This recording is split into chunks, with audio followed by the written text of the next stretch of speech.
Welcome to part 2. Now the truth, the whole truth and nothing but the truth, is that Kenya should not be broke. Yeah? And this is not NASA propaganda. This is not anything hitting out at the Jubilee government. Yeah, because indeed the previous governments have also been corrupt. Yeah? So we're just talking economics here, simple economics. Why should Kenya not be broke? Because Kenya is an extremely rich country.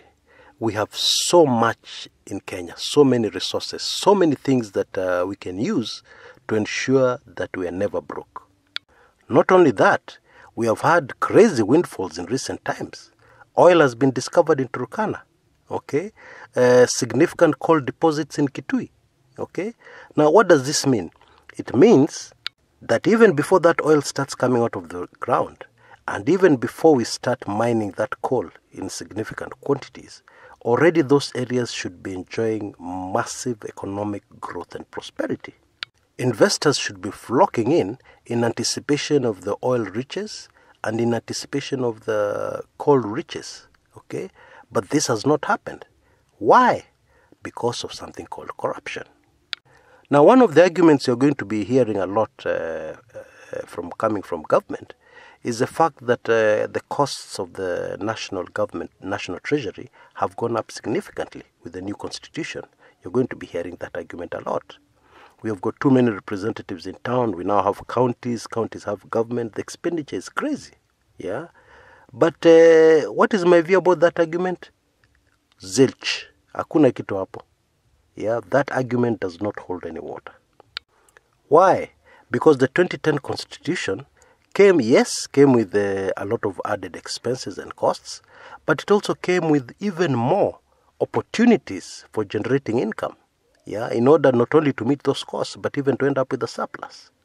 For the first time in the history of our country, areas that had never been touched, never been developed, are seeing development, yeah, and when development comes in, it usually comes in with investment, yeah, whether local or foreign, and that investment should generate even more income, yeah, for the government. So what should actually be happening is that, yes, the costs have gone high, but the income should be going high, even higher, okay? But again, what has been the obstacle? Corruption. Corruption ensures that the government is mixed up in its priorities. I will give you one example, the SGR. Now, the SGR is the largest infrastructural project in the history of Kenya. That is very good, okay? However, there's a very simple question you need to ask yourself. What are the economic benefits of the SGR? How long will it take for the country to start enjoying those benefits? Yeah. For starters, we already had another rail line from Mombasa to Nairobi. It's only that the train took much longer. Okay. So what is the benefit of cutting short the time of travel between Nairobi and Mombasa? Of course, there are benefits. But what we're doing here is a cost-benefit analysis. Yeah, we have spent so much. How much money are we supposed to get from it? And how quickly is that investment supposed to come back? And then to make matters worse is the way the SGR was structured, the whole financing and the whole project. Okay. First of all, it was a commercial loan. Yeah. Now, since it was a commercial loan, why did we have to go and get the Chinese, yeah, to take charge of this project? Why didn't we use our local people on this project and then maybe get one or two consultants just to oversee? Because we have qualified people in Kenya, yeah? Because we all know what happens when you bring in the Chinese, yeah? They will find a way, ufanye nini, whatever you do, they'll find a way to ensure that the vast amount of benefit, profits, financial gain will end up back in China, even as you pay back the commercial loan to China. And so the impact of that particular project was very, very minimal on the economy of Kenya and indeed on the lives of Kenyans. Now, this is the saddest bit. It's not that the government didn't know this. Of course, the government knew all these facts. I mean, people were talking about this a lot. You remember when the SGR was being launched? People were raising red flags all over the place.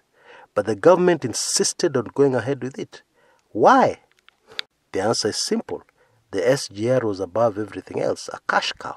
Yeah, a conduit for siphoning away billions of shillings, which the taxpayer will end up paying. Yeah, your children and your grandchildren and your great-grandchildren will continue to pay this loan. Yeah, and the sad thing is that a lot of this money went into the pockets of people. How? By inflating the cost. Okay, something costs 1 shilling, you cost it at 10 shillings. Okay, and you pay the 1 shilling to the supplier, and then the 9 shilling goes straight into somebody's pocket. That's really what the SGR is about. Now, this is how a country gets broke as a result of corruption. This kind of corruption I'm describing here. You borrow money to invest in something, right? And when you invest in that thing, you're very careful that you invest in something that will give you quick returns, yeah, or returns as quickly as possible. Okay, you invest in something solid because this is not your money, this is borrowed money. Okay, so all these projects were invested in, and the priority was not returns.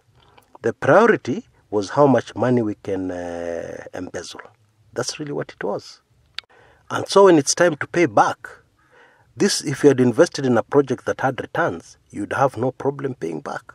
But since you invested in a project where you're thinking of embezzlement first, what happens is by the time you need to repay back the loan, this project has not returned any income on investment. Okay, so what happens is you don't have money. It's pure and simple. Now I'm going to simplify this even further for you, yeah, so that we understand clearly what I'm saying here. Two people, both of them are corrupt, both of them are womanizers, both of them are not straight guys, yeah. Both of them take out a loan for 10 million, okay. The first person is very much aware that this is not their money and it has to be paid back, and they're scared. So what they do, they go and buy a small plot somewhere, okay, and then they build houses using mabati. Yeah, one room. And they fill the entire plot with mabati houses. There isn't even room to move. And then the toilets are in the corner. They make maximum use of that plot.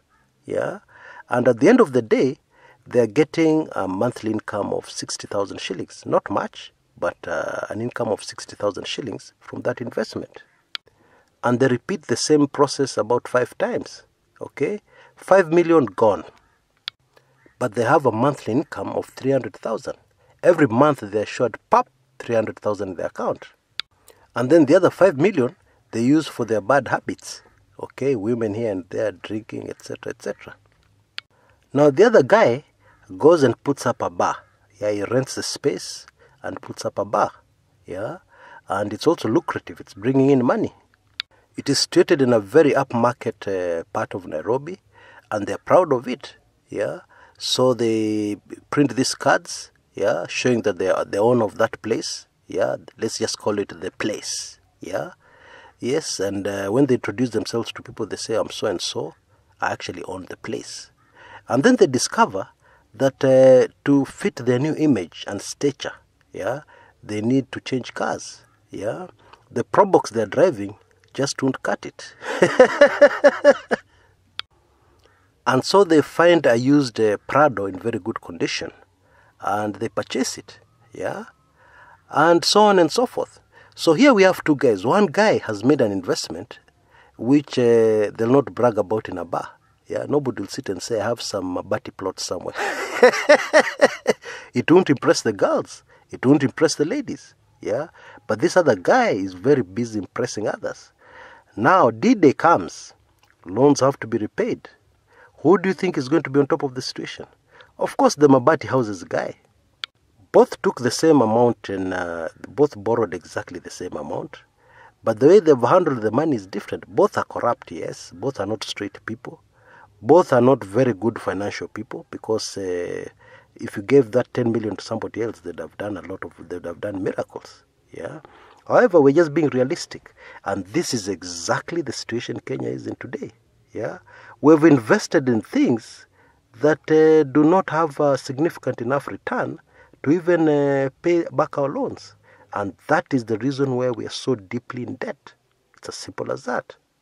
Now, in the next episode, you'd better not miss it, because we're going to talk about how this is going to affect you. Yes, you Kenyan. And the impact is going to be, oh my God, it's going to be crazy. Yeah, don't miss it. See you there in a bit. Click on the link on the top left-hand corner. As soon as that recording is ready, you'll be able to go straight through to it. This is Chris Kumekucha.